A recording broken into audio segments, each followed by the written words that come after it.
Welcome back to technical analysis series. अब तक हमने कैंडलस्टिक पैटर्न्स के जितने भी पैटर्न्स होते हैं, जैसे कि single candlestick patterns, double candlestick patterns और ट्रिपल कैंडलस्टिक पैटर्न्स, इन सभी कैंडलस्टिक पैटर्न्स के बारे में हमने बात की और उनके बारे में जाना, किस तरीके से काम करते हैं और हम कैसे ट्रेड ले सकते हैं उनके ऊपर।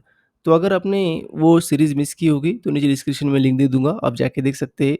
अभी हम बढ़ने वाले हैं आगे इंडिकेटर्स के बारे में। तो इंडिकेटर्स, काफ़ी सारे इंडिकेटर्स होते हैं जो कई सारे ट्रेडर्स अपने अपने तरीके से इस्तेमाल करते हैं और उनका यूज़ किस तरीके से होता है और किस तरीके से हमें उनसे फ़ायदा हो सकता है, ये सभी बातें हम इस सीरीज़ में जानने वाले हैं। तो दोस्तों, अंत तक इस वीडियो को ज़रूर देखिए। इधर उधर की बातें ना करते हुए हम चलते हैं अपने टॉपिक की ओर।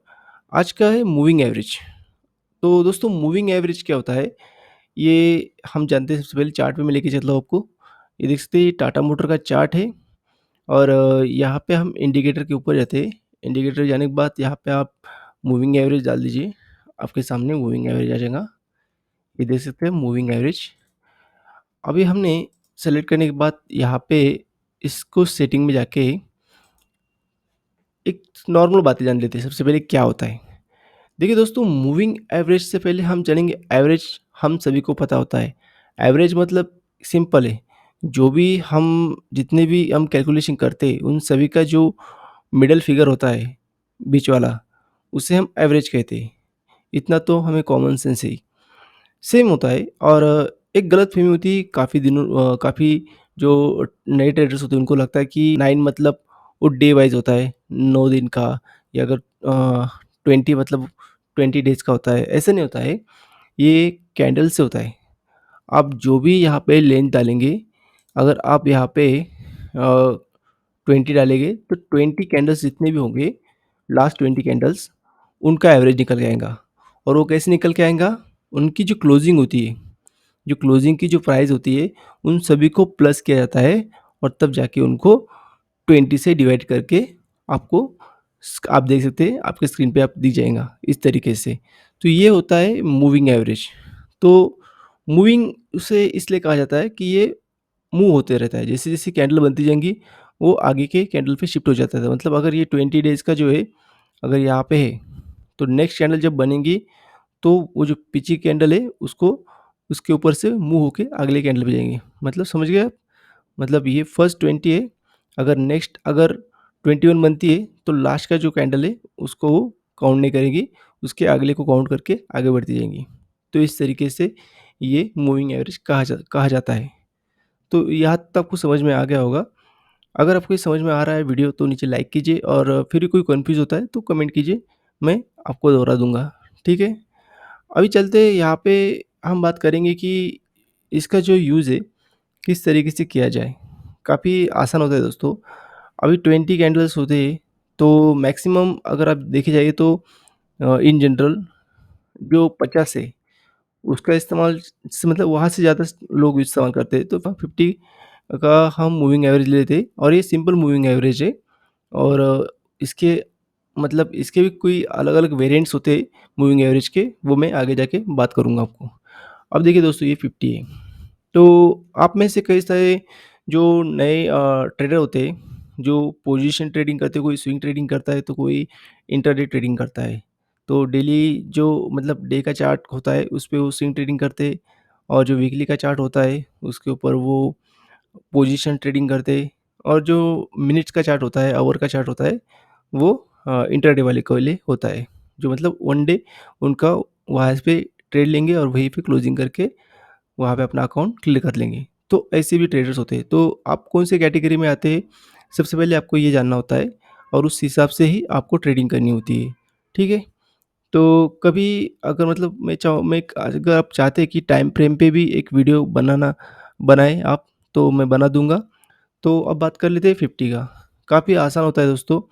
जब भी आप कोई भी स्टॉक खरीदना हो, तो आपको बस ये देखना है कि ये जो 50 डे का जो एवरेज बनता है, तो आपको ट्रेड क्या करना है कि अगर मार्केट इस लेवल के ऊपर हो, तो समझ लेना कि कॉल का मार्केट है। मतलब मार्केट ऊपर की तरफ जा रहा है और मार्केट अगर इस लेवल के नीचे हो, तो समझ लेना मार्केट नीचे जा रहा है। तो आपको ट्रेड कहाँ लेना है? बढ़ते हुए मार्केट में लेना है या नीचे जाते हुए मार्केट में लेना है? ये आपके ऊपर डिपेंड है।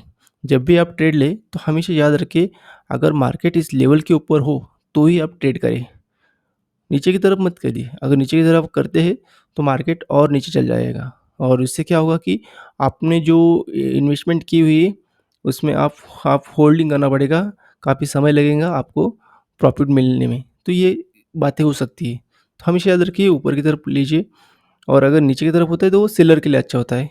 अभी वो सेलिंग, बाइंग तो आप कर रहे होंगे, सेलिंग क्या होती है ये भी जानेंगे हम जैसे-जैसे आगे बढ़ते जाएँगे। तो इस तरीके से आप ट्रेड कर सकते हैं, हमेशा ऊपर की तरफ होता है तो यहाँ पे देखिए, जैसे यहाँ से ऊपर की तरफ आने के बाद जिन्होंने यहाँ पे कॉल लिया होगा, मतलब जिन्होंने यहाँ पे बाय किया होगा, देख सकते हैं उनको अच्छा खासा प्रॉफ़िट मिला। तो ऐसा होता है, इस तरीके देखो यहाँ पे ऊपर की तरफ यहाँ जो है और यहाँ पे। आप देख सकते हैं यहाँ पे जिन्होंने बाइंग किया, हालाँकि इतना अच्छा खासा प्रॉफ़िट नहीं दिया, पर फिर भी आपको यहाँ पे काफ़ी समय तक मार्केट ने आपको उलझा रखा। तो समझ लेना कि यहाँ पे अभी कुछ तो मार्केट में गड़बड़ है। अभी समझ लीजिए दोस्तों कि ये बातें मैं आपको इसलिए बता रहा हूँ, क्या होता है दोस्तों कि मार्केट की सिर्फ़ ये जो मूविंग एवरेज है इसके ऊपर ही डिपेंड होके नहीं चलना पड़ता है। आपको ये भी याद रखना पड़ता है कि मार्केट जो हाई लो कर रहा है, वो देखना पड़ता है कि मार्केट किस तरीके से ट्रेड कर रहा है।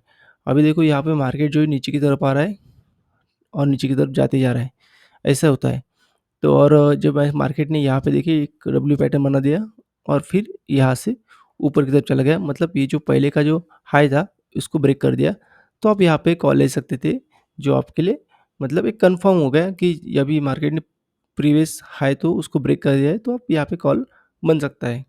तो ये सारी बातें होती है, आपको समझ में आ जाएँगी धीरे-धीरे, मैं इसके बारे में आपको बताता जाऊँगा। पर आपको अगर सिंपल लैंग्वेज में बताऊँगा तो आपको जब भी मार्केट ऊपर से ऐसा आता है और ऐसी इस तरीके से इस लेवल को बॉडी बना देता है, तो आप वहाँ से एग्ज़िट हो जाइए, उस स्टॉक में ट्रेड मत कीजिए, ठीक है? एक आसान तरीके से आपको बताता हूँ। अगर बॉडी नहीं बनाता है, तो आप यहाँ पे ट्रेड कर सकते हैं।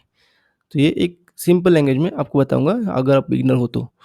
अभी इसमें 50 का भी है, उसके बाद में इसमें कुछ लोग 100 का भी लेते हैं, मैं 100 का दिखा देता हूँ। तो ये 100 कैंडल्स काउंट करेगा इस तरीके से, देखो सेम, कुछ अलग नहीं है। और कभी-कभी क्या होता है मिस भी हो जाता है इस तरीके से।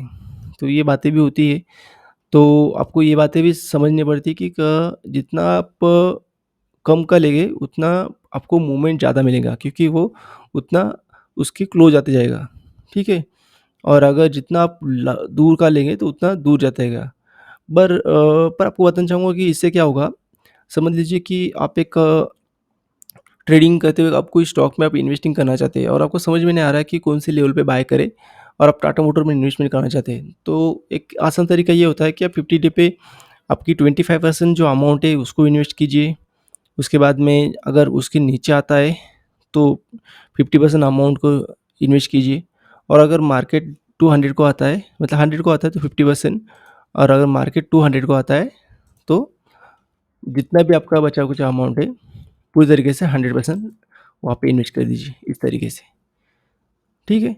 तो इस तरीके से आप इन्वेस्टमेंट कर सकते हैं और इससे आपको फ़ायदा भी हो सकता है। जैसे ऊपर की तरफ बढ़ता है, तो आप स्टेप बाय स्टेप उसको कम ज़्यादा करके भी आप वहाँ पे मैनेज कर सकते हैं फंड अपना।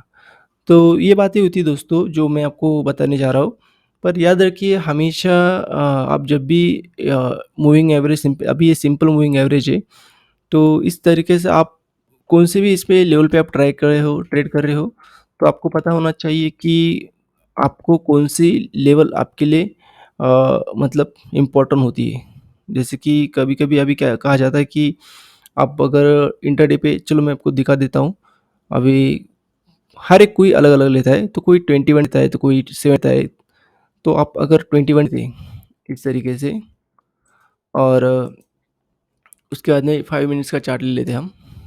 ये देखिए, आप देख सकते हैं इस तरीके से मार्केट ऊपर की तरफ बढ़ रहा है, फिर नीचे की तरफ आ रहा है, और यहाँ पे हम 50 डे लेते हैं, देखते हैं क्या रिज़ल्ट मिलता है हमें। ये ले लिया हमने 50, ठीक है? तो ये देखिए, तो जब तक इसके ऊपर था, तब तक आप अगर मतलब बाय करते तो कोई दिक्कत नहीं है, और इसके अंदर आता है मार्केट, तो यहाँ पे थोड़ी-सी दिक्कत हो सकती है। देख सकते हैं आप कि मार्केट पूरा दिन यहाँ पे बना रहा, ये लेवल नीचे आने के बाद, ना ऊपर की तरफ मूवमेंट दी, ना नीचे की तरफ। और आपको मैं ये बताना चाहूँगा कि सिर्फ़ एक ही इंडिकेटर है, मतलब जिस पे आप पूरी तरीके से रिले नहीं कर सकते। आपको कई सारे जो टूल्स होते हैं, वो भी पता होने चाहिए। धीरे-धीरे मैं बताता जाऊँगा, जिससे कि आपको आसानी हो और आपके अंदर वो कॉन्फिडेंस आए ट्रेड करते हुए। तो दोस्तों ये था सिंपल मूविंग एवरेज। अभी एक्स्पोनेंशियल में क्या होता है कि समझ लीजिए कि अभी जो मैंने 50 कैंडल्स का लिया हुआ है, तो ये जो है, जो उसका जो कैंडल होता है, ये जो बनता है लेटेस्ट कैंडल, उसके जब वो पीछे भी जाता है, वो ऐसे-ऐसे उसकी जो वेटेज होता है, इसकी जो कैलकुलेशन होता है, वो कम करते जाता है। मतलब जो शुरुआती में जो शुरुआती के जितने भी कैंडल्स होते हैं, उनको ज़्यादा इम्पोर्टेंस देता है लास्ट की कैंडल से। तो बस यही होता है फ़र्क इसके अंदर एक्स्पोनेंशियल में। और एक्स्पोनेंशियल में क्या होता है कि मैक्सिमम आपको मैं बताना चाहूँगा, कोई इसमें अलग-सा नहीं होता है, कुछ लॉजिक नहीं होता है बड़ा-सा। बस आपको एक्स्पोनेंशियल में थोड़ा-सा डिफरेंट मिल जाता है और यही बात होती है। आप चाहे तो वो भी इस्तेमाल कर सकते हैं और ये भी कीजिए, कोई फ़र्क नहीं पड़ता है। खाली 19-20 का डिस्टेंस होता है, समझ गए? तो ज़्यादा कन्फ्यूज़ मत होजिए और कन्फ्यूज़ होने से आपको मतलब कोई उसका रिज़ल्ट नहीं मिलेगा। बस इतना समझिए कि अगर आप एक बिगिनर लेवल पे, एक इनिशियल स्टेज पे हो, तो सिंपल रखिए चीज़ों को, कॉम्प्लिकेट मत कीजिए। और एक्स्पोनेंशियल यूज़ करना चाहते हैं तो एक्स्पोनेंशियल कीजिए, कोई फ़र्क नहीं पड़ता है, बस थोड़ा ऊपर-नीचे हो जाता है। तो आप देखिए, उसको बैक टेस्टिंग कीजिए। बैक टेस्टिंग मतलब अलग-अलग स्टॉक लीजिए और उसके ऊपर रिज़ल्ट देखिए और आपको जो लगता है वैसे लीजिए। देखो, बहुत सारे ट्रेडर्स होते हैं जो आपको बहुत सारे यूट्यूबर्स हो गए जो आपको बताएँगे कि ये मूविंग एवरेज काफ़ी अच्छा है, ये बढ़िया है। और ऐसे बहुत सारे आपको बताते जाएँगे, पर ऐसा कुछ नहीं होता है दोस्तों। आपको आपके हिसाब से चलना पड़ता है, आपके लिए कौन-सी स्ट्रैटेजी सूट करती है, वो आपके लिए खुद को डिसाइड करना पड़ता है। आप जैसे-जैसे आगे बढ़ते जाएँगे, तो आपको ये बातें समझ में आ जाएँगी। जब शुरुआत में होंगे तो आप दूसरों का जैसे कि जैसे नकल करके आप कर भी लेंगे, तो भी कोई उसको रिज़ल्ट नहीं मिलेगा आपको। आपको खुद को ही अपनी स्ट्रैटेजी बनानी पड़ती है। जैसे मैंने भी शुरुआती दिनों में दूसरों को देख-देख के काफ़ी कुछ करने की कोशिश की, पर मैं फ़ेल हो गया। आखिर में मैंने अपनी खुद की स्ट्रैटेजी बनाई और उसके ऊपर अभी मैं ट्रेड करता हूँ। तो ये बातें मैं आपको बताना चाहूँगा। काफ़ी सारी बातें मैंने आपको बताई और मैं आपको और बोर नहीं करना चाहता। अगर आपको ये वीडियो समझ में आ गई होगी तो नीचे कमेंट कीजिए। अगर कोई प्रॉब्लम्स आपको लगता है कहीं पे, मैं क्लियर करने की कोशिश करूँगा। अगर वीडियो पसंद आया हो तो लाइक कीजिए। चैनल को सब्सक्राइब करना ना भूलिए, क्योंकि मैं इसी तरीके के नए-नए वीडियो लाते जाता हूँ। और शेयर कीजिए अपने दोस्तों के साथ। तो आज के लिए इतना ही, दोबारा मिलेंगे एक नई जानकारी के साथ। तब तक के लिए जय हिंद, वंदे मातरम।